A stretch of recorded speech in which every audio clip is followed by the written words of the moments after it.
Welcome back to Prehistoric Reviews. We're taking a look at Inside Out 2, the most recent Pixar film that I've actually seen. Some of the other Pixar films I kind of missed out on, but this is like the one that I actually very much was a little bit intrigued by, because whenever I very much did think I would have actually, wanted to go out and see a sequel, because at least, especially with like Inside Out 2, I very much thought it was like one of those movies there. It was like perfect as it was. Like, you didn't need to really tamper much with it. Like, there was like some potential in for a sequel that they probably did hint at, but I was kind of just brought with the opinion of like, nope, it didn't need to go any further. And this movie kind of proved me wrong. It actually did end up going a lot more further than it actually did, and I actually am proud that I actually went out to see it. The story of it is very much simple. Is very much Riley having to basically try and choose basically what side she kind of like, well, at least like, a life that she wants. It's either that she very much spends like the last 3 days with her best friends before they're going to be separated on like different teams, or pursue to go with another team and very much prosper in her own career in hockey. And both of them are very much, good options no matter how much you split it.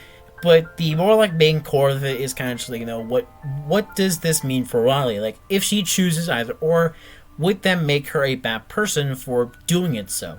And we kind of get the more complex emotions kind of, arriving in at the perfect time for it, where the main star of the show, being anxiety, is kind of like the bleeding kind of like, person at the controls.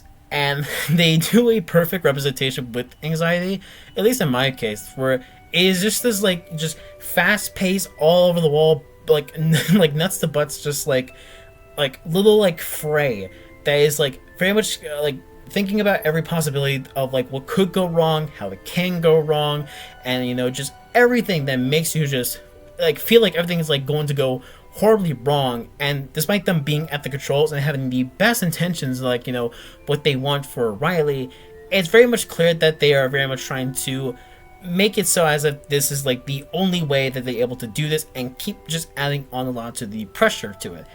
And the other like new emotions that very much are introduced into this film, I think most of them are very much fine. There's actually not one that I actually very much came around to hating. Like embarrassment and ennui, they both have like their moments to shine within like the spotlight. We have embarrassment very much going on his like own little arc, and kind of like be able to be a little bit more confident with actually saying something. And we very much having a smartphone and just like not able to leave the couch because she just refuses to. I think that's a very much neat detail. The one person though I will say is Envy.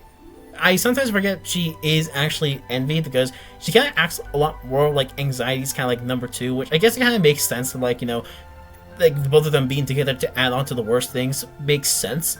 But I kind of forget that she kind of just is the like actual like the emotion of envy. At least in this depiction, it's more of like the actual kind of like innocence of like what envy is and all that. Where I guess like in a lot of the media places, they kind of do depict envy as kind of like the more darker, more villainous kind of like side to the whole thing. And I guess they didn't want to do that, so I guess I can appreciate for that. But I sometimes really just forget that envy is meant to be jealousy in that regard. But for our old emotions that we have seen, in the past film, we very much get to see them very much work as an actual team. Like all of them very much get to contribute a lot into the plot, and none of them ever feels like that they are kind of just doing nothing at all. Like, I will say that the comedy in this film is actually pretty like good. Like, it's a pretty like good amount of laughs that I was able to get out of myself, where I really thought I was only gonna get like a few chuckles for more of it.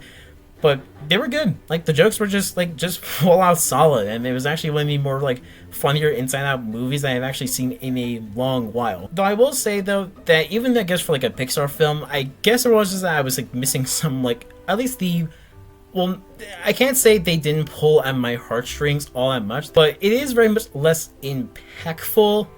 At least with like the first one, where it like felt like it made a huge impact, whereas this film felt like it kind of had a lot less of that.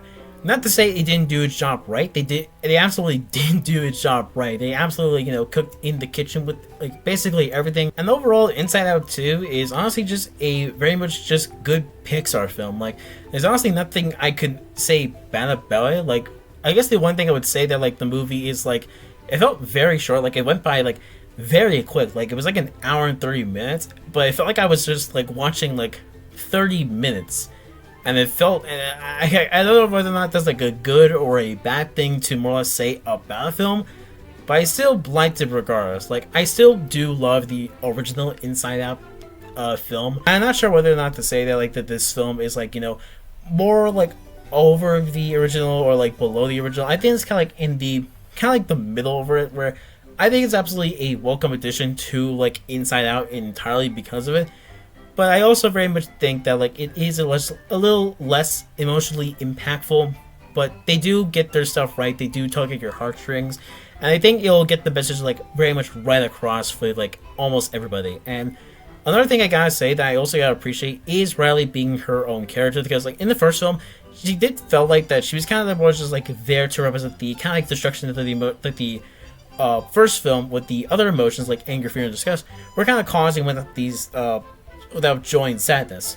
And in this film, since all the emotions are gone, left with the new ones, it doesn't feel as like chaos, as most of them kind of just like add on to at least some layer protections to most.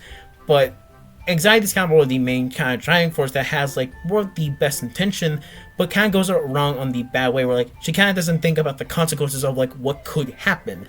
She's like she could look into the future, but she don't know what the consequences will actually be, like the reality of the whole thing. Which is why they very much have the self-conscious kind of like thing with her, and very much why it's very much important to the emotions themselves is very much to help remind Riley of like who she is as a person, and what kind of makes her like like Riley. And I like they add that because it very much just adds a lot to Riley, and I think it very much just adds forward that you very much do want to see Riley make at least come to the point where she can make the right decision, and at least find a way to be both with her best friend or having to pick AV life with Mihaki. And I think it's very much good that they kind of showed that. This Pixar film absolutely goddamn cooked, and I don't mind often like seeing it again. So giving this thing a rating, I'm gonna give this film a nice 90%. I was honestly a little skeptical with it, but after seeing it, I actually came around to just enjoy it. I absolutely liked it. And that's about the review. Bye bye.